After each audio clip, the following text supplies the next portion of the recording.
Hello everyone, welcome back to my channel. ಎಲ್ಲರೂ ಹೇಗಿದ್ದೀರಾ? I hope ಎಲ್ಲರೂ ಚೆನ್ನಾಗಿದ್ದೀರಾ ಅಂತ ಭಾವಿಸ್ತೀನಿ. ಇವತ್ತು ನಾನು ನಾಟಿ ಸ್ಟೈಲ್ ಕಾಳುಗೊಜ್ಜು ಮಾಡೋ ರೆಸಿಪಿನ ಶೇರ್ ಮಾಡ್ತಾ ಇದ್ದೀನಿ. ನಾರ್ಮಲ್ ಆಗಿ ನಾನ್ ವೆಜ್ ಊಟಗಳಲ್ಲಿ ಎಲ್ಲದರಲ್ಲೂ ಕಾಳುಗೊಜ್ಜು ರೆಸಿಪಿ ಇದ್ದೇ ಇರುತ್ತೆ. ಅದನ್ನ ಸ್ವಲ್ಪ ಡಿಫ್ರೆಂಟ್ ಆಗಿ ಮಾಡೋದನ್ನ ತೋರಿಸ್ತಾ ಇದ್ದೀನಿ. ಮೊದಲಿಗೆ ಈರಿನ ಬೇಯಕ್ಕೆ ಇಟ್ಕೋಬೇಕು. ಮೇಕೆ ಮಟನ್ ಈರಿ ಬರುತ್ತಲ್ಲ, ಅದನ್ನ ಸಣ್ಣದಾಗಿ ಹೆಚ್ಚಿಬಿಟ್ಟು ಕುಕ್ಕರಲ್ಲಿ ಹಾಕಿ ಒಂದು ವಿಷಲ್ ತಗೊಂಡಿದ್ದೀನಿ. ಚೆನ್ನಾಗಿ ಬೇಯಿಸ್ಕೊಂಡಿದ್ದೀನಿ. ಇದು ಮೇಕೆ ರಕ್ತನೂ ಅಷ್ಟೇ ಉಪ್ಪು ಹಾಕಿ ಬೇಯಿಸ್ಬಿಟ್ಟು ಅದನ್ನ ಸಣ್ಣದಾಗಿ ಕಟ್ ಮಾಡಿ ಪೀಸ್ ಆಗಿ ರೆಡಿ ಮಾಡಿ ಇಟ್ಕೊಂಡಿದ್ದೀನಿ. ನಂತರ ರುಬ್ಬಿರೋ ಕಾಯಿ ಮತ್ತೆ ಈರುಳ್ಳಿನೂ ರುಬ್ಕೊಂಡಿದ್ದೀವಿ, ಬೆಳ್ಳುಳ್ಳಿನೂ ರುಬ್ಕೊಂಡಿದ್ದೀವಿ, ಮತ್ತೆ ಹಸಿಮೆಣಸಿನ್ಕಾಯಿ ಪೇಸ್ಟು ಮತ್ತೆ ಶುಂಠಿ ಪೇಸ್ಟು ಎಲ್ಲಾನು ಸಪ್ರೇಟಾಗಿ ರುಬ್ಬಿ ರೆಡಿ ಮಾಡಿ ಇಟ್ಕೊಂಡಿದ್ದೀವಿ. ಈ ಕಡೆ ಸಣ್ಣದಾಗಿ ಹೆಚ್ಚಿರೋ ಆಲೂಗಡ್ಡೆನ ಮತ್ತು ಹೆಸರು ಕಾಳು ಒಂದು ಅರ್ಧ kg ಅಷ್ಟು ಹೆಸರು ಕಾಳು ಜೊತೆಗೆ ಬೇಯಿಸಿ ಉಪ್ಪಾಕಿ ಬೇಯಿಸಿ ರೆಡಿ ಮಾಡಿ ಇಟ್ಕೊಂಡಿದ್ದೀವಿ. ನಂತರ ಒಂದು ಪಾತ್ರೆ ಇಟ್ಟು ಒಂದು 4 ಸ್ಪೂನಷ್ಟು ಎಣ್ಣೆ ಹಾಕಿ ರುಬ್ಬಿರೋ ಅಂಥ ಶುಂಠಿ ಬೆಳ್ಳುಳ್ಳಿ ಪೇಸ್ಟು ಈರುಳ್ಳಿ ಪೇಸ್ಟ್ನ ಹಾಕಿ ಚೆನ್ನಾಗಿ ಫ್ರೈ ಮಾಡ್ಕೋಬೇಕು. ಸಣ್ಣದಾಗಿ ಹೆಚ್ಚಿರೋ ಸುಮಾರು 4 ಈರುಳ್ಳಿ, 1 ಹಿಡಿ ಆಗೋಷ್ಟು ಸಬ್ಸಿಗೆ ಸೊಪ್ಪು, 1 ಹಿಡಿ ಆಗೋಷ್ಟು ಕೊತ್ತಂಬರಿ ಸೊಪ್ಪು, ಒಂದು 2 ಹಿಡಿ ಆಗೋಷ್ಟು ಹಸಿ ತೆಂಗಿನಕಾಯಿ ತುರಿನ ಸೇರಿಸಿ ಚೆನ್ನಾಗಿ ಬಾಡಿಸ್ಕೋಬೇಕು. ನೀವು ತೆಂಗಿನಕಾಯಿ ತುರಿನ ಫೈನಲ್ ಟಚಪ್ ಆಗಿ ಕೂಡ ಹಾಕ್ಬೋದು. ಈ ಥರ ಮೊದಲೇ ಹಾಕಿ ಫ್ರೈ ಮಾಡಿಕೊಂಡ್ರು ಚೆನ್ನಾಗಿರುತ್ತೆ.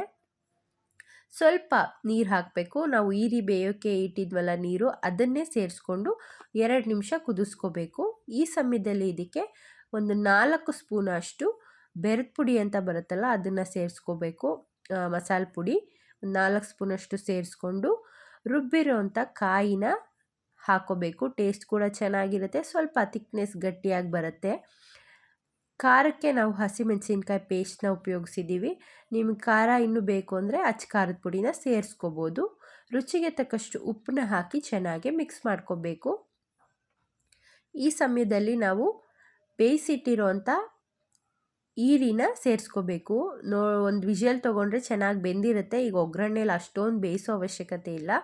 ಇದನ್ನು ಸೇರಿಸಿ ಚೆನ್ನಾಗಿ ಮಿಕ್ಸ್ ಮಾಡಿಕೊಂಡು ಬೇಯಿಸಿರೋಂಥ ರಕ್ತನ ಸೇರಿಸ್ಕೋಬೇಕು. ಸಣ್ಣದಾಗಿ ಕಟ್ ಮಾಡಿ ಅದನ್ನು ಇದೇ ಹಂತದಲ್ಲಿ ಸೇರಿಸ್ಕೊಂಡು ಚೆನ್ನಾಗಿ ಮಿಕ್ಸ್ ಕೊಡಬೇಕು. ಎಲ್ಲದಕ್ಕೂ ಉಪ್ಪು ಖಾರ ಎಲ್ಲ ಚೆನ್ನಾಗಿ ಹಿಡಿಯೋ ರೀತಿ ಚೆನ್ನಾಗಿ ಮಿಕ್ಸ್ ಮಾಡ್ಕೋಬೇಕು. ಸುಮಾರು ಅರ್ಧ kg ಅಷ್ಟು ಹೆಸರು ಕಾಳಿಗೆ ಒಂದು 4ರಿಂದ 5 ಆಲೂಗಡ್ಡೆನ ಸಣ್ಣದಾಗಿ ಬೇಯಿಸಿ ಕುಕ್ಕರಲ್ಲಿ ಉಪ್ಪು ಹಾಕಿ ಒಂದು 3 ವಿಷಲ್ ತೊಗೊಂಡಿದ್ದೀನಿ. ಕಾಳು ಚೆನ್ನಾಗಿ ಬೆಂದಿರುತ್ತೆ ಹೆಸರು ಕಾಳು.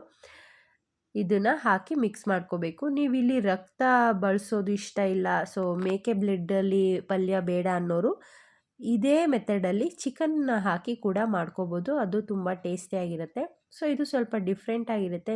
ನಾರ್ಮಲಾಗಿ ಮೇಕೆ ರಕ್ತ ಹಾಕಿ ಈ ಥರ ಪಲ್ಯಗಳು ಮಾಡಲ್ಲ ಹೆಚ್ಚಾಗಿ. ಸೊ ಇದು ಸ್ವಲ್ಪ ಡಿಫ್ರೆಂಟ್ ಆಗಿರುತ್ತೆ. ಈ ಥರನೂ ಒಮ್ಮೆ ಟ್ರೈ ಮಾಡಿ, ನಿಮ್ಗೆ ಇಷ್ಟ ಆಗ್ಬೋದು. ಈಗ ಫೈನಲಾಗಿ ಬೇಯಿಸಿರುವಂಥ ಹೆಸರುಕಾಳು ಮತ್ತು ಆಲೂಗಡ್ಡೆನ ಹಾಕಿ ಚೆನ್ನಾಗಿ ಮಿಕ್ಸ್ ಮಾಡಿಕೊಂಡು ಬಿಸಿಯಾಗಿ ಸರ್ವ್ ಮಾಡಿದ್ರೆ ಟೇಸ್ಟಿಯಾದ ಕಾಳುಗೊಜ್ಜು ರೆಡಿ ಆಗುತ್ತೆ. ತುಂಬ ಟೇಸ್ಟಿಯಾಗಿರುತ್ತೆ, ಡಿಫ್ರೆಂಟ್ ಆಗಿರುತ್ತೆ, ಇಷ್ಟ ಆಗುತ್ತೆ ನಿಮ್ಮೆಲ್ಲರಿಗೂ. ನೀವು ಟ್ರೈ ಮಾಡಿ, ಬಿಸಿಯಾಗಿ ಸರ್ವ್ ಮಾಡಿ. ನಿಮಗೆಲ್ಲ ಈ ರೆಸಿಪಿ ಇಷ್ಟ ಆಗಿದ್ರೆ ವಿಡಿಯೋಗೊಂದು ಲೈಕ್ ಮಾಡಿ, ಫ್ಯಾಮಿಲಿ ಫ್ರೆಂಡ್ಸ್ ಜೊತೆ ಈ ರೆಸಿಪಿನ ಶೇರ್ ಮಾಡ್ಕೊಳ್ಳಿ. ಹೇಗೆ ಅನ್ನಿಸ್ತಿದೆ ಅಂತ ಕಮೆಂಟ್ ಮುಖಾಂತರ ತಿಳಿಸಿ. ಮತ್ತೆ ಸಿಗ್ತೀನಿ ಇನ್ನೊಂದು ಹೊಸ ರೆಸಿಪಿಯೊಂದಿಗೆ.